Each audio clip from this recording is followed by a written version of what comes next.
Oiê! Oi, galerinha! Alugão! Oi, Maria Clara! Tudo bem? Amanda! Pedrinho! Gigi! Lu, Mari! Tudo bom, gente? Elisa, vai ter? Vamos de aula. Oi, Kel! Tudo bom?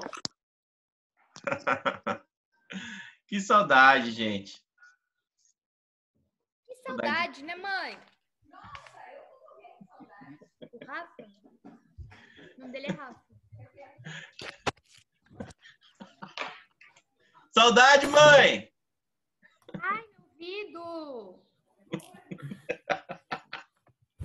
Ai, gente, vocês são demais. Nossa, tem um monte de gente para entrar aqui. Eu tô aqui, marcando. Ai, Jesus. Entra aí, meu povo. Chega mais. Nossa. O que é que eu sou sem Jesus?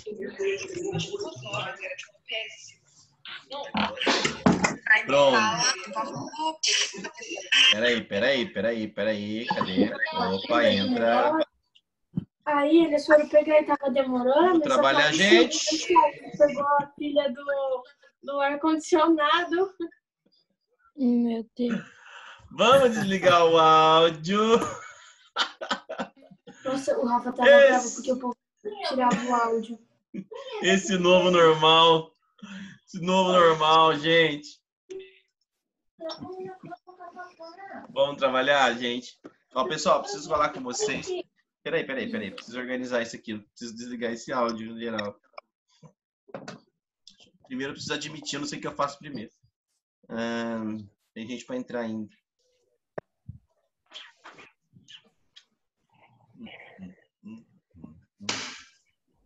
Um pouquinho, tá? Como é que vocês estão? Estão bem? Meu Deus, gente do céu. Preciso comprar um presente para minha mulher. Ela tá aqui. E eu não posso, assim, a gente respeita muito o isolamento aqui, entendeu? Só que ela deu a entender que ela precisa de uma... Peraí. Ai, de um negócio de maquiagem.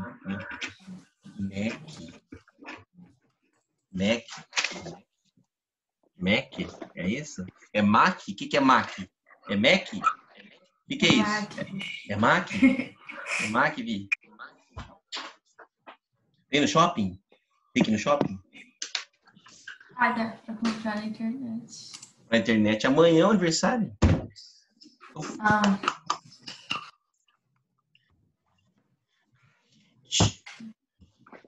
Fácil não. É caro, né? Eu sei. Uhum. Aumentou. Ó, ela falou, ó, tem que ver lá, hein? Eu acho que é caro. Espera aí um pouquinho. Vamos lá então, gente, ó. Vocês estão ouvindo minha filha gritar ou não? Ela tá muito louca hoje. Tá loucaça. Acordou doidona, sabe? E ontem, velho, agora acho que eu posso falar alto isso aqui. Ontem, a Maísa, a minha filha maior, a de 9 anos, né? Que tem outra igual, de 9, ela foi pegar a caçula, né, no colo, sentou no sofá e sentou na parte do canto do sofá, assim, não caiu para trás. Caiu as duas no chão e eu tava dando aula ao vivo, velho. Simplesmente peguei e fiz assim, saí e caí embora. Aí fiquei uns 5 minutos lá, que eu voltei, os alunos estavam lá assim, ó. Esperando. Quis saber o que tinha acontecido. Eu contei. Coisa de louco, velho. Louco. Pera aí. Eu quero que vocês abram... Abram não, eu abro. Quero que vocês vejam comigo uma coisa que eu fiz aqui. Que é o nosso replanejamento. Tá aqui. Terceiro replanejamento do terceirão. Ó, preste atenção, você. Ó, hoje é dia 14, hoje é dia 13, tá? Por que eu coloquei 13 e 14? Porque lá no terceiro é sempre quinta-feira as aulas, tá? No cursinho é 13 e 14, uma aula na quinta, outra na sexta. Beleza? Então, assim, ó, a gente vai entrar em Era Vargas, então eu já coloquei Era Vargas, mas eu vou terminar a República Velha hoje e entrar em Vargas, né? Mas como eu já vou entrar, eu coloquei Vargas aqui, tá? E aí a gente vai, ó, a República Liberal, exercícios no dia 24 de setembro, tá? Aí a gente entra em ditadura. Você viu que eu coloquei sempre 3 semanas para cada, ó. 3 semanas para ditadura, 3 semanas para Nova República e 3 semanas para... como a Nova República ela é mais demorada, eu dividi em 6 semanas para falar em cada semana de um governo. Isso aqui cai bastante, tá? Pessoal, vamos ligar, pelo amor de Deus, o áudio, gente. Peraí. Tem um áudio de alguém que está na Lua. Não sei, sabe aquelas... Deixa eu ver aqui. Eu vou pegar você, que está com... Obrigado. Vou ver. Eu vou ver, você vai ver. Eu te pego. Ó, vamos lá. Gente, então tá. Isso aqui é o nosso replanejamento, percebeu? Então, na aula, no dia... Isso aqui, claro, né? Se a gente voltar para o presencial, tá? Não muda nada, é a mesma coisa, tá? Então, isso aqui, esse replanejamento, ele é híbrido, tá? Ele pode ser tanto para o presencial quanto para o ensino à distância, tá? Beleza? Ó, eu não coloquei Paraná aqui, porque história do Paraná aqui no final, porque esse curso de Paraná, provavelmente, eu vou dar em qualquer circunstância, eu o darei à distância. Então, né, eu vou gravar esse curso, então, se eu colocar aqui no planejamento, vocês vão receber esse curso gravado, tá? Beleza? É nóis? Então, vamos para o nosso roteiro de estudos. Certo, gente? Eu vou abrir. Só se tem alguma dúvida em relação a isso, gente, parece que tem algumas coisas aqui. Deixa eu ver. Tem alguma coisa... Ah, agora que eu vi uma... Nossa, velho, vocês deram muita dica aqui, velho. Não, Mac. Nossa, boa. Muito bom. Não tem Maringá. Não tem Maringá? Tem. Tem Maringá?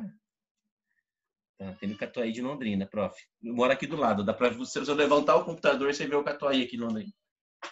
Eu ver... Rafa, tá. Nossa, obrigado, gente. Valeu. Não a MAC, mas sim, vende a maquiagem da MAC, sim. Partiu. É isso que eu vou dar.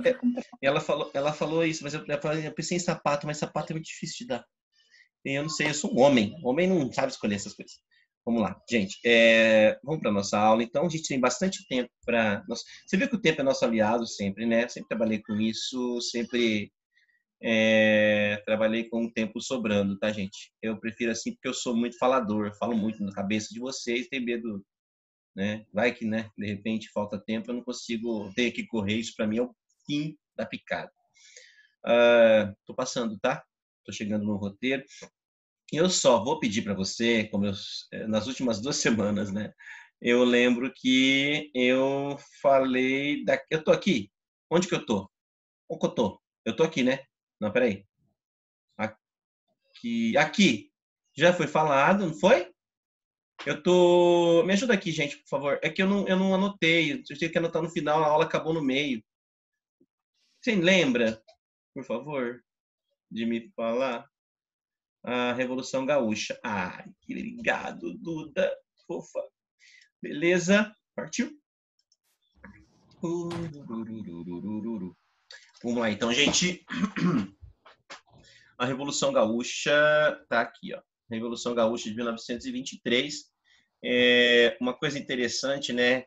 É que, assim, o Getúlio Vargas, que a gente vai entrar, no final da aula de hoje, a gente vai entrar em Era Vargas, né? Ele não caiu de paraquedas na história do Brasil, não, tá? Ele aparece como uma pessoa muito influente lá no sul do Brasil. Ele era integrante de uma família riquíssima gaúcha, tá? O Getúlio Vargas nasceu em São Borja, no Rio Grande do Sul. Eu estava...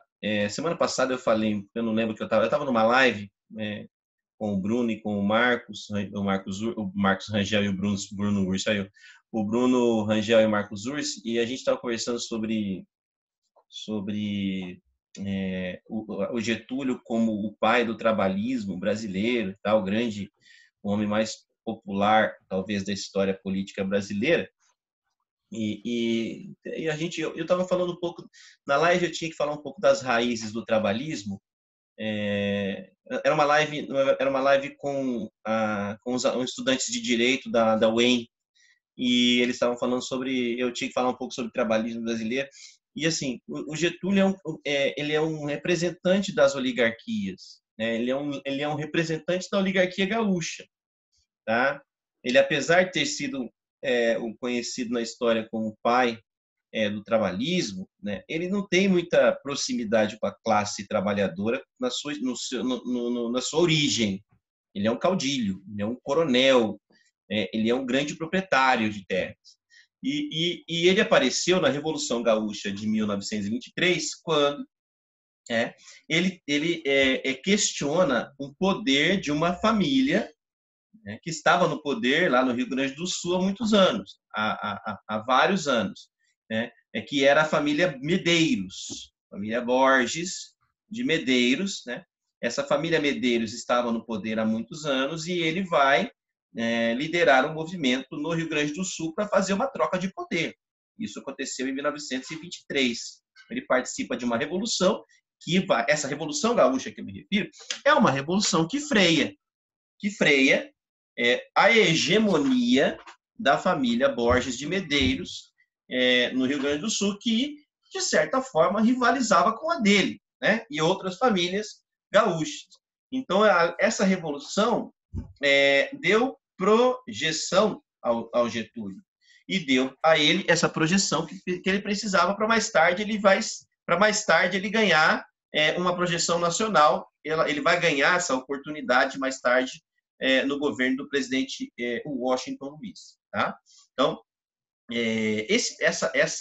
esse ministério que ele ganha no governo do presidente Washington Luiz, depois que ele ganhou projeção nessa Revolução Gaúcha de 23, ele ganha esse ministério e ele vai usar de uma estratégia que mais tarde vai ficar conhecida como populismo getulista. Já te falo o que ele faz, tá? O que ele vai fazer. Mas, na verdade, ele enquanto ministro, na verdade, o que eu quero que você entenda é que ele era uma espécie de ministro da Fazenda, tá? No governo do Washington Luiz. Ele era uma espécie de... como que eu posso dizer, comparando com os dias de hoje? Ele era um primeiro-ministro, ele era uma autoridade em vários assuntos econômicos, assuntos políticos, assuntos relativos à política externa. Ele era multiuso dentro desse ministério, né? Então, aos poucos, ele consegue uma projeção por conta da sua importância no governo. E é no governo do Washington Luiz que nós temos a última quebra da política do café com leite. Tá? É nesse mesmo governo, o qual o Getúlio participa, faz parte, como ministro, né? Por que houve essa quebra? Porque o Washington Luiz ele vai indicar para ser o seu sucessor um candidato à presidência do estado de São Paulo. Tá? Ele vai indicar um paulista para ser o seu sucessor. E quem é ele?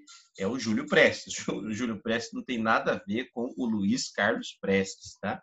O Luiz Carlos Prestes é um comunista da coluna Prestes. O Júlio Prestes é um representante da oligarquia paulista. Tá? Completamente diferente, não tem nada a ver. Tá? Mas o Júlio Prestes, que tem esse sobrenome, né? Ele é um latifundiário, representante das oligarquias de São Paulo e tal. E ele vai ser o indicado para ser o sucessor do presidente. Só que tem um detalhe, o Washington Luiz também é de São Paulo. Então, ele está querendo implantar um novo paulista. E é nesse momento que as oligarquias questionam essa política do Washington Luiz de indicar mais uma vez um paulista para a presidência. Tá? E assim, as 3 maiores oligarquias do Brasil fora São Paulo vão se unir. essa quebra da política do café com leite, porque, de acordo com a política do café com leite, São Paulo e Minas Gerais têm que indicar o mesmo candidato. E como o Washington Luiz indicou um paulista, Minas Gerais não gostou. Né? E dessa vez, Minas Gerais, então, se organiza para fazer oposição e criar um candidato da oposição, né, para concorrer com o Júlio Prestes, que então é o candidato do governo. E aí Minas Gerais encontra apoio no Rio Grande do Sul, as oligarquias paulistas, as oligarquias gaúchas vão apoiar as oligarquias mineiras e ainda vão contar com o apoio da forte oligarquia paraibana. É nesse cenário que Getúlio abandona o barco. Por quê? Porque o Getúlio vai sair do governo Washington Luiz para concorrer à eleição presidencial do lado de lá. Entende? Ele vai integrar a chamada Aliança Liberal, que vai fazer oposição ao presidente Washington Luiz nas eleições de 1929, nas eleições de 1930, perdão. Tá? Então, essa movimentação do Getúlio, que sai do governo e vai para a oposição, porque quando o Washington Luiz indicou o Júlio Prestes para a presidência, talvez, na minha visão de historiador, isso tenha desapontado Getúlio, porque ele era um homem forte do governo Washington. Né? Ele pensou assim, provavelmente o presidente vai me indicar para ser o seu sucessor. Quando Washington Luiz indicou Júlio Prestes, Getúlio, desapontado, transfere-se para o lado de lá. E ele vai para a oposição. Entende? E ao fazer parte da oposição, claro, como ele era um homem forte do governo, Washington Luiz, a oposição falou assim, demorou, Getúlio. Você já tem projeção, você já tem nome, então você é o nosso candidato. Né? Então forma-se uma aliança chamada Aliança Liberal. Rafa, Aliança Liberal é um partido político? Não. A Aliança Liberal não é um partido político. Parece, mas não é. Mas assim, Rafa, mas o candidato da Aliança Liberal, quando você fala candidato à Aliança Liberal, não é o candidato do partido da Aliança Liberal? Não, não é. Não é, embora pareça um partido político, não é, porque nós não temos ainda essa formação política brasileira como você entende hoje. A Aliança Liberal é um agrupamento de oligarquias, ou seja, os governos dos estados de Minas Gerais, do Rio Grande do Sul, da Paraíba, eles vão se organizar, criar um candidato, né, e vão usar todas as possibilidades para colocar esse candidato no poder. E você sabe que existem várias possibilidades. O voto de cabresto. Então, a Minas Gerais, Rio Grande do Sul e Paraíba vão praticar o voto de cabresto em seus estados para emplacar o Getúlio vencedor. E é claro que a Aliança Liberal, composta por Minas, Rio Grande do Sul e Paraíba, vão arrebatar outros estados para seguir a mesma linha. Tá? Deixa eu ver aqui o negócio. Tem uma pergunta aqui no nosso chat. Deixa eu dar uma olhadinha aqui. Não abriu o chat. Abriu. Aí. Rafa, a maçonaria teve alguma relevância nessa época? Não, não. A maçonaria tem mais importância lá no processo da proclamação da independência, tá? Os estados do Norte e Nordeste apoiavam Vargas? A pergunta é muito boa, tá? Os estados do Norte e Nordeste apoiavam Vargas? O Norte basicamente não tinha muita importância política, mas apoiava. O Nordeste se dividiu. O Nordeste se dividiu, tá? Entre Vargas e Júlio Prestes. O Brasil se dividiu, a eleição vai ser bem acirrada, bastante acirrada, tá? Mas no final já te conto, só um pouquinho, não vou dar spoiler não. Ó, então, deixa eu voltar para o nosso planejamento. Gostei das perguntas, viu? Gente, entende que o Getúlio é o escolhido pela Aliança Liberal pelo fato dele ter ganhado notoriedade no governo do Washington Luiz. Tá? E aí, gente, antes das eleições ocorrerem, você sabe, você está vendo com a Nelminha lá, né, no século XX, em 1929, os Estados Unidos vão quebrar na crise que vai resultar mais tarde na chamada Grande Depressão dos anos 30. Então, a crise de 29 vai, entre outras coisas, falir os cafeicultores brasileiros e vendiam seu café para os Estados Unidos da América. Você sabe muito bem que o creme de la creme, né, dos cafeicultores brasileiros está em São Paulo. Então, a crise de 29 ele afeta o Brasil, mas especialmente São Paulo, que era o estado produtor de café.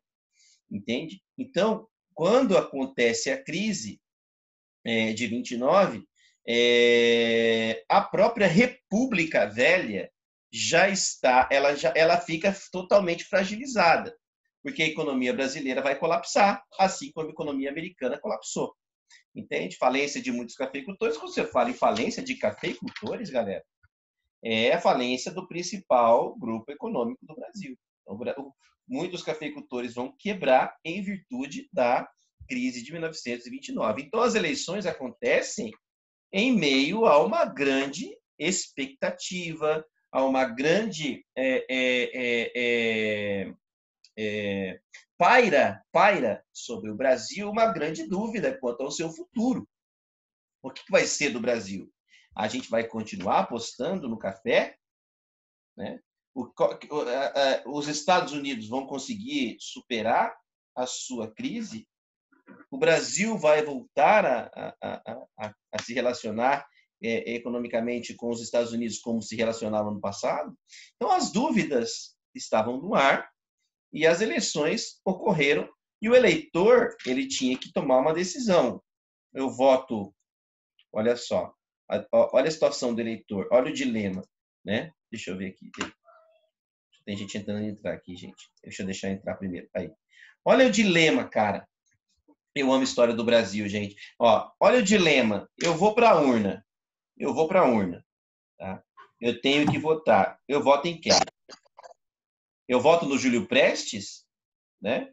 No continuismo? Eu voto no Getúlio, que é a renovação. Entende? Agora, esse é o dilema, tá? Agora, vamos para a verdade. Nem Getúlio, nem Júlio representam qualquer renovação, galera. O Júlio e o Getúlio são oligárquicas, né? Eles são aristocratas, eles são grandes representantes das oligarquias, entende? A diferença é que o Getúlio ele está se apresentando como uma alternativa para mudar, ou pelo menos o seu discurso se apresenta como uma alternativa para que os presidentes ou para que o poder político brasileiro busque um pouco uma maior versatilidade. Agora, Rafa, ele consegue vender essa imagem de versátil? Vai conseguir. Por que ele vai conseguir? Tá? Ele vai conseguir vencer porque ele fez um ministério mais versátil. O Getúlio fez um ministério que atendeu os mais variados segmentos da sociedade. No entanto, as eleições transcorreram e, como você sabe muito bem, não tinha como a oposição ganhar uma eleição num sistema político como o do Brasil, da República Velha. Se Júlio Prestes concorresse com Jesus, ele venceria. Entende? Por quê? Porque o sistema político é controlado pelo governo. Então, haverá aí uma série de irregularidades nessas eleições, né? Principalmente na questão da apuração dos votos, que vai conferir ao Júlio Prestes a vitória nas eleições. Por quê? Porque ele vai usar de todos os dispositivos de fraudes. Tá? Então, essas eleições serão eleições fraudulentas, que vão permitir deixa eu ver aqui. Tem alguém que está caindo toda hora, tadinho. Não está conseguindo se manter. Não. Deixa eu ver. Rafa, qual a importância e a relevância do Pacto das Pedras Altas? Um pouquinho, Amanda. Rafa, durante a crise de 29, o governo brasileiro tinha aquela política protecionista de comprar o café não exportado. Olha, primeira pergunta do Gabriel aqui. Gente, por favor. Ao áudio ligado. Não posso com coisa? Ao áudio ligado, gente, por favor. Primeira pergunta, Gabriel, essa crise, a crise de 29, a ideia de comprar o café, para você ter uma ideia, essa política o Vargas vai manter, tá? Ai, gente, está muito desconcentrado. Eu não estou conseguindo desligar o áudio geral, meu. Aí, consegui, vai. Obrigado, gente. Eu já consegui agora, obrigado, amor. Essa política de comprar o café e de manter o café no patamar ideal, isso é coisa isso é coisa da política da República Velha. Mas, Gabriel, isso não vai acabar, tá? É que vocês fazem perguntas muito boas, mas a política de valorização do café brasileiro, ela continua com Vargas. Eu estou dando spoiler, tá? Vargas, cara, ele vai comprar, o Gabriel, ele vai continuar comprando café com dinheiro público. Ele vai chegar a comprar 14 milhões de sacas de café. Entende? Então, essa crise de 29, apesar da crise de 29 ter afetado a economia brasileira, os cafeicultores, na verdade, não vão sofrer muito com isso, não. Tá? Eles vão ter o governo a seu favor, seja quem for. Por quê? Porque eles são o principal grupo econômico do Brasil. Tá? Agora, a questão da Amanda perguntou do Pacto de Pedras Altas. Tem. Porque, não sei, a relevância histórica. O Pacto das Pedras Altas foi um pacto de pacificação do Rio Grande do Sul na Revolução lá de 1923. Isso permitiu, Amanda, que o Sul continuasse organizado, coeso, né? No sentido das oligarquias terem o mesmo propósito. Talvez tenha sido importante, sim, de certa forma, por pacificar o Rio Grande do Sul. Tá? Pessoal, o Pacto das Pedras Altas é uma questão mais específica do Rio Grande do Sul. A Amanda perguntou, interessante a pergunta. Tá? Porque geralmente é como se você estivesse falando de história regional. Tá? Ele pacifica o Rio Grande do Sul e acaba com a Revolução de 23. Tá? Então, isso permitiu que o Rio Grande do Sul se organizasse mais no seu protagonismo político lá no sul do Brasil. Tá? Beleza? Bom, partiu. Beleza, não sei se ficou claro, tá, Mandinha? Mas qualquer coisa você vai me perguntando aqui. Bom, aí, Xoxões, vem a crise de 29, falei assim, os cafeicultores faliram, as eleições transcorreram, o Júlio Prestes venceu as eleições contra Getúlio porque ele fraudou.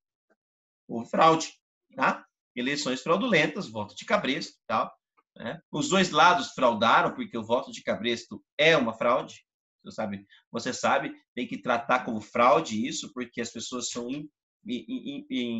são pressionadas, né, para tomarem suas decisões políticas. Elas não são decisões políticas tomadas de maneira espontânea, tá? Elas são pressionadas. Então, os dois lados cometem fraudes, mas as fraudes cometidas pelo lado do Júlio Prestes foram mais eficientes e ele venceu as eleições e acabou virando presidente do Brasil. Ganhou, mas não levou. Ele ganha, mas não leva. Por quê? Olha só a treta, velho. Olha a treta, né? O Getúlio Vargas, ele era o candidato a presidente da Aliança Liberal. E o João Pessoa era um candidato também à presidência como vice do Vargas, tá? Ele era o vice, candidato a vice do Vargas, beleza? E de onde que ele era, não preciso nem dizer, João Pessoa era da Paraíba, né? Por isso que a capital da Paraíba se chama João Pessoa. Então, a chapa do Getúlio era composta pelo candidato à presidência, Getúlio Vargas, e o vice-candidato à presidência, o JP, o João Pessoa. Acabou a eleição. O Getúlio não queria permitir a vitória. Ele falou, o Júlio Prestes é um fraudador. Nós temos que fazer a revolução e tal. O João Pessoa falou assim, olha, calma, Getúlio. Não é hora de fazer uma revolução no Brasil. É melhor Júlio Prestes no poder Eu prefiro o João Pessoa falando, abre aspas. Olha o João Pessoa, o que ele falou para o Getúlio. Eu estava lá na hora. Ó, o João Pessoa falou assim, Getúlio, eu prefiro 1000 Júlio Prestes no poder a uma revolução agora. Agora, é uma questão específica de história. Eu vou levantar para vocês. Por que João Pessoa prefere o candidato vencedor no poder, o Júlio Prestes, mesmo sabendo que o Júlio Prestes fraudou as eleições, como ele também fraudou? Por que ele diz que prefere o Júlio Prestes a uma revolução? João Pessoa fala isso por quê? Essa é uma questão específica de história. Eu colocaria com certeza num vestibular. Né? Por quê? Porque o João Pessoa conhece o contexto.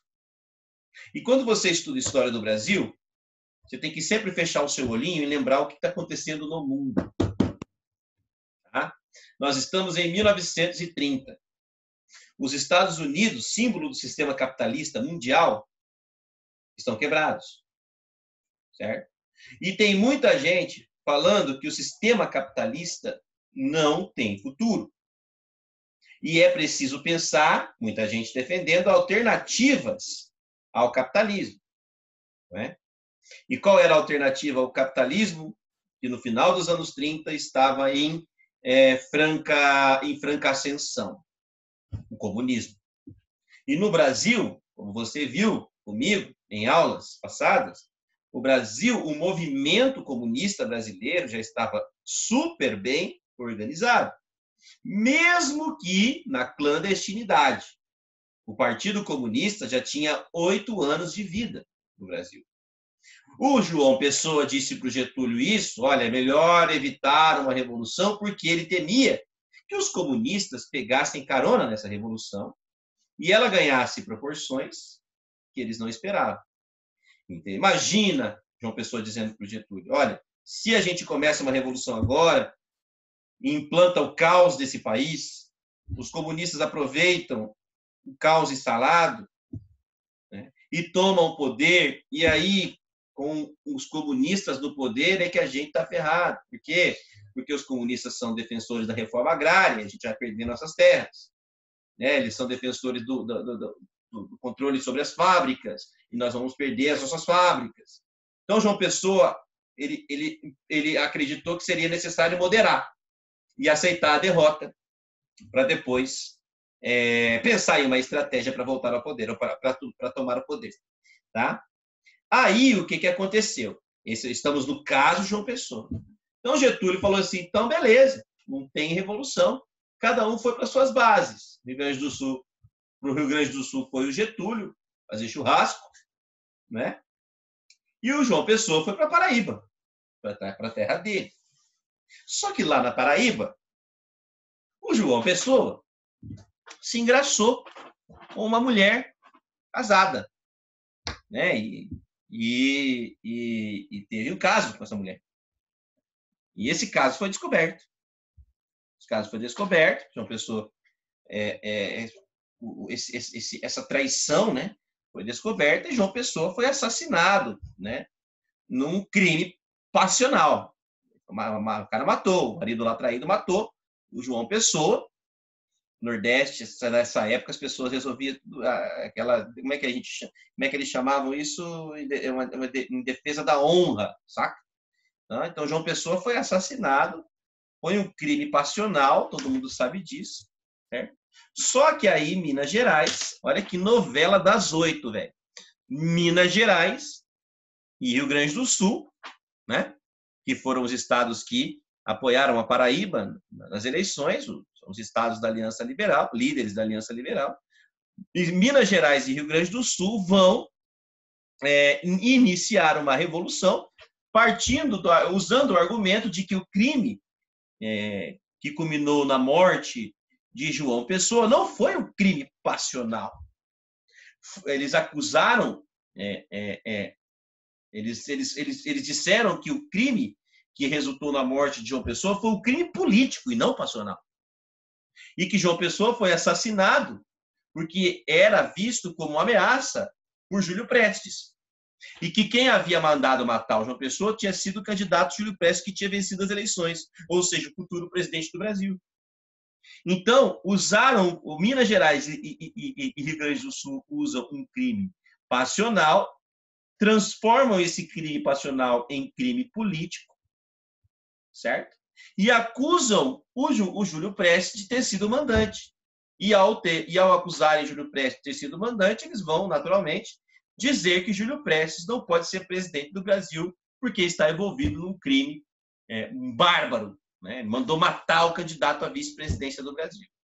E isso, quando eles levantaram essa hipótese, veio o Exército Brasileiro, que apoia essa estratégia Minas-Bahia, Mineiro-Baiano, desculpa, Mineiro-Gaúcha.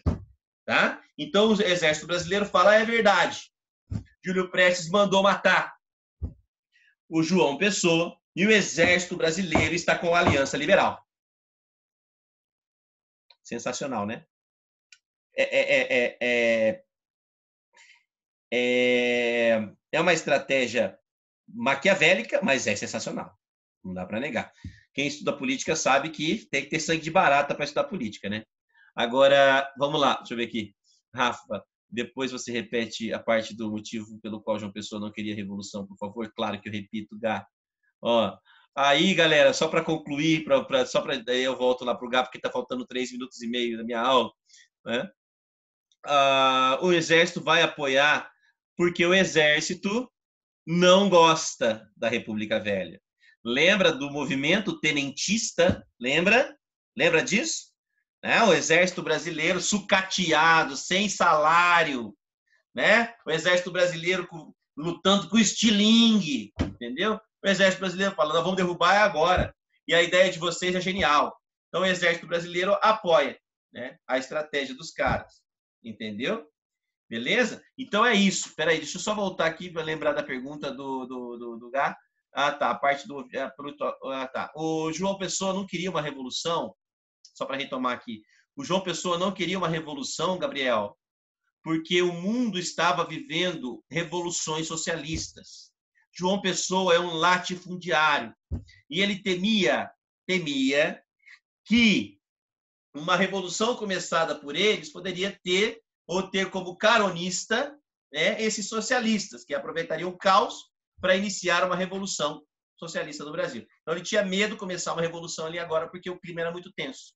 Então, ele fala, deixa para lá essa revolução. Só que ele morreu, e o Getúlio e a turma de Minas, e a turma de Gaúcha e Mineira, resolveram, então, fazer essa revolução, acusando São Paulo de ter sido responsável pela morte do vice-presidente. Certo? E aí, galera, o Júlio Prestes será impedido. Os caras vão iniciar uma revolução que vai acabar com o Júlio Prestes, vai tirar Júlio Prestes do poder. Ele será impedido de governar e, no lugar dele, o vice colocado nas eleições, Getúlio Vargas, vai assumir a presidência. Rafa, foi fácil? Foi muito fácil. Porque o apoio militar deu segurança para o Getúlio. O Getúlio, inclusive, saiu de trem do Rio Grande do Sul em direção ao Rio de Janeiro. Olha só, do Sul saiu a turma gaúcha. E do Nordeste saiu a turma, né, nordestina, e foram todos para a região do Rio de Janeiro, para a cidade do Rio de Janeiro, para falar para o Júlio Prestes que ele não ia ser presidente. Tem uma história interessante aqui. Getúlio, ele foi de trem para chegar antes, enquanto os nordestinos foram de cavalo para o Rio de Janeiro. Foram a cavalo. Quando os caras chegaram no Rio de Janeiro, eles amarraram seus cavalos ali no Obelisco, no Rio de Janeiro, para anunciar que o presidente da República não era mais Júlio Prestes. O presidente da República agora, que assumiria o Brasil a partir de então, era Getúlio Vargas. Getúlio deu um golpe de Estado e virou o presidente do Brasil. Tá? Essa história é muito interessante. Eu vou entrar em detalhes agora na semana que vem, quando a gente voltar, né? Mas com certeza, Georgia, ele tentou desmentir, mas não adianta. O caminho é sem volta. O Exército Brasileiro se uniu às oligarquias do Sul e do Nordeste e falaram para o Júlio Prestes que ele estava fora e quem estava no poder agora é Getúlio. Começa, então, a fase mais incrível assim da República Brasileira, porque é a fase em que Getúlio Vargas vai governar o Brasil, ou como presidente provisório, ou como presidente constitucional, ou como presidente ditatorial. Na verdade, são 15 anos com Getúlio no poder